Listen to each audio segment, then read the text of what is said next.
Hello friends, मैं निर्जला Chauhan YouTube की लर्निंग पाठशाला चैनल पर आप सभी का स्वागत है।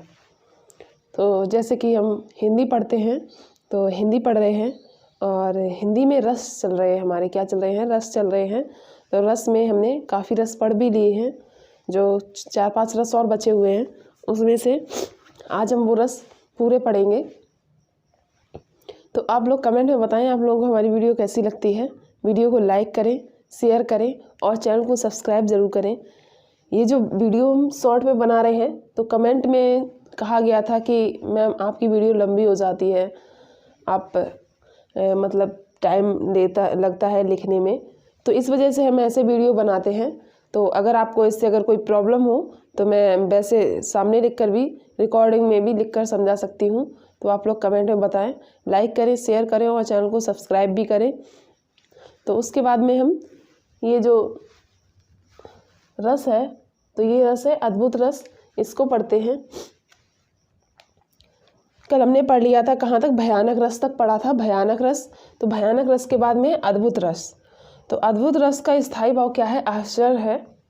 क्या है स्थायी भाव? आश्चर्य है। अद्भुत मतलब आश्चर्य, कोई आश्चर्य चीज़ होना, कोई अद्भुत चीज़ होना।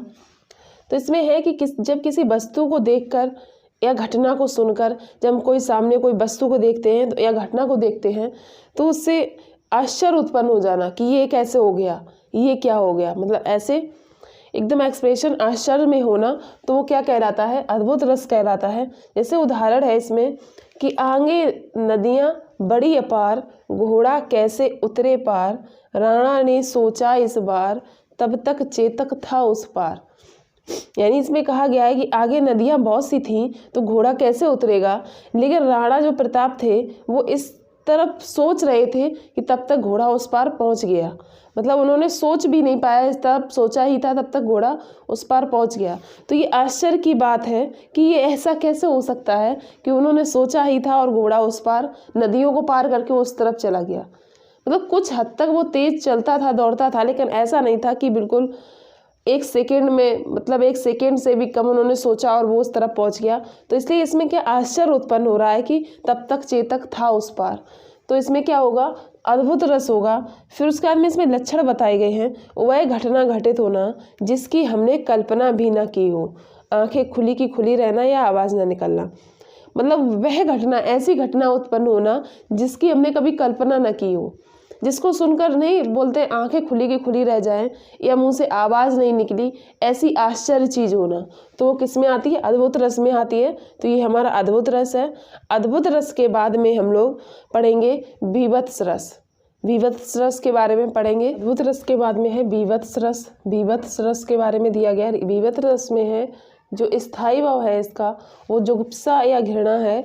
पर इसमें घृणा से मतलब घिन्न से है, जिस चीज़ को देखकर हमें अच्छा नहीं लगता है, बेकार लगता है, घिन जिसे बोलते वो लगता है, तो उससे दिया गया है जुगुप्सा या घृणा। तो इसमें कहा गया है बीभत्स रस में जहाँ किसी दृश्य को देखकर अथवा घटना को देखकर घृणा का भाव उत्पन्न हो, मतलब हमें घिन लगे जिस चीज़ को देखकर, किसी दृश्य को देखकर वहाँ घृणा उत्पन्न हो, तो वहाँ क्या होता है? बीभत्स रस होता है। जैसे जेही विषया संतनत जी, ताही मूड लिप्ता, जेही नर डारत वमन करी, स्वान स्वाद सुखात। तो यहाँ पर ये जो वमन है, वमन का मतलब उल्टी से दिया गया है।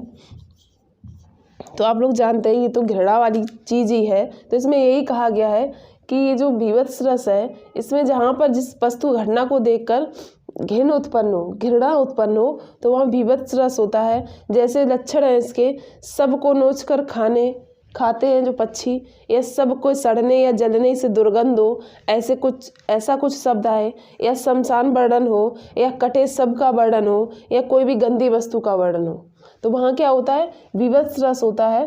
तो बीभत्स रस के बारे में इतना ही है कि जहाँ पे सबसे अच्छा होता है कि गंदी वस्तु या ऐसे नोच कर खाने वाले सब के बारे में बात किया गया हो, शमशान वर्णन किया गया हो, कटे सब के बारे में किया गया हो, तो वहाँ बीभत्स रस होता है, जिसका स्थायी भाव होता है जुगुप्सा या घृणा।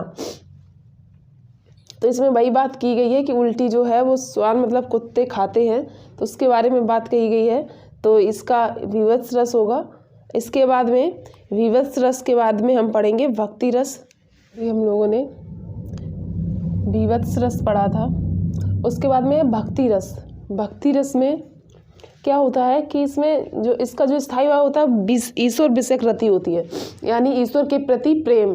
भक्ति रस में क्या होता है, ईश्वर के प्रति भक्ति या ईश्वर के प्रति प्रेम होता है। जहाँ भगवान को आराध्य माना जाए वहाँ भक्ति रस होता है। जहाँ पे भगवान को ही सब कुछ मानते हैं, अपना आराध्य भगवान को मानते हैं, तो वहाँ भक्ति रस होता है। जैसे उदाहरण है, प्रभु जी तुम चंदन हम पानी, जाकी अंग अंग वास समानी, प्रभु जी तुम सुई हम धागा। तो इसमें क्या कहा गया है कि जो अपना आराध्य बताया गया, मतलब तुम चंदन हम पानी, तो इसमें जो उदाहरण में भी समझ में आ रहा है, जो आराध्य बताया वो भगवान को बताया है। तो इसमें क्या होगा, भक्ति रस होगा। या पायो जी मैंने राम रतन धन पाया, यानी इन्होंने राम को जो पा लिया है तो इन्होंने राम रतन को ही, राम को ही धन बताया है, तो यानी प्रभु को ही सब कुछ बताया, अपना आराध्य प्रभु को बताया है। तो वहाँ पर क्या होगा, भक्ति रस होगा, जिसका स्थायी भाव ईश्वर, जो भक्ति रस का स्थायी भाव है ईश्वर विषयक रति होता है, यानी ईश्वर के प्रति प्रेम होता है।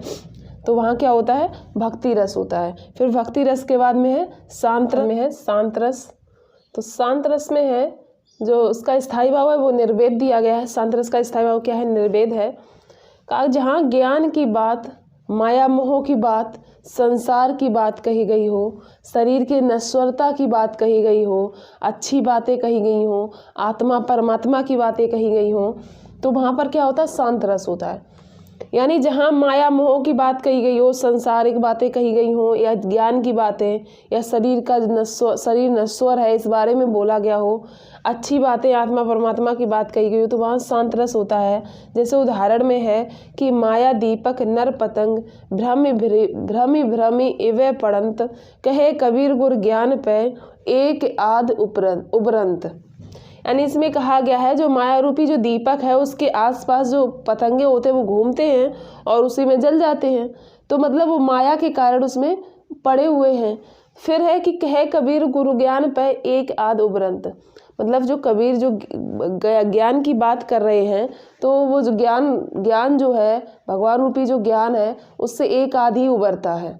तो इसमें वही बात कही गई है, जो ज्ञान से, जो माया से एक ही याद उभरता है, ये बताया गया है कि जो माया में पड़ा हुआ है वो कबीर कह रहे हैं कि ज्ञान लेने पर एक ही याद उभरता है।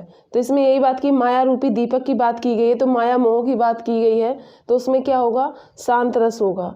या ज्ञान की बात हो, या शरीर नश्वर की बात हो, और या फिर संसारिक बातें कही गई हो, तो वहाँ पर शांत रस होता है। अब इसके बाद में एक रस और बचा, उसके बाद में ये हमारा रस है वात्सल रस, और ये लास्ट रस है वात्सल रस।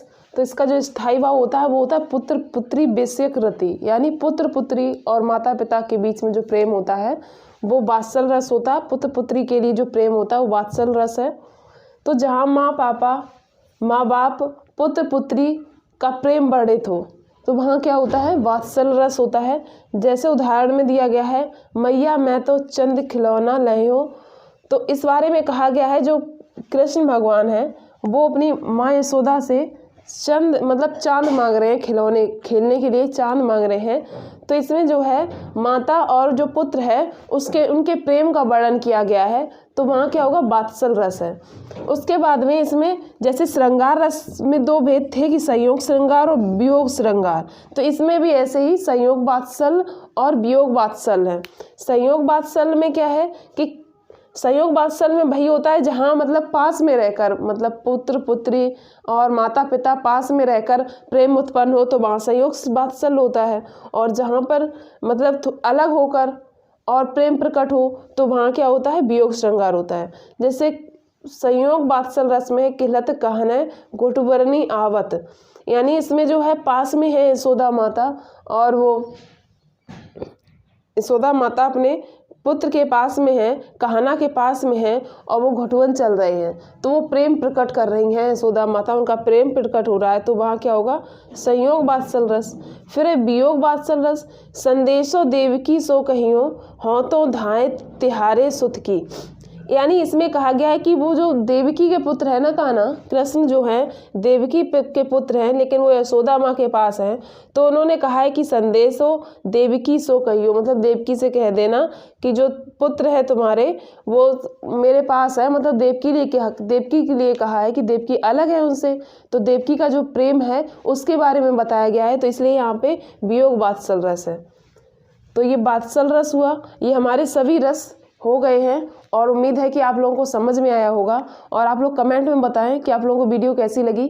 वीडियो को लाइक करें, शेयर करें और चैनल को सब्सक्राइब भी करें। और कमेंट बॉक्स और डिस्क्रिप्शन दोनों में आपको टेलीग्राम का लिंक मिल जाएगा, आप लोग टेलीग्राम भी ज्वाइन करें।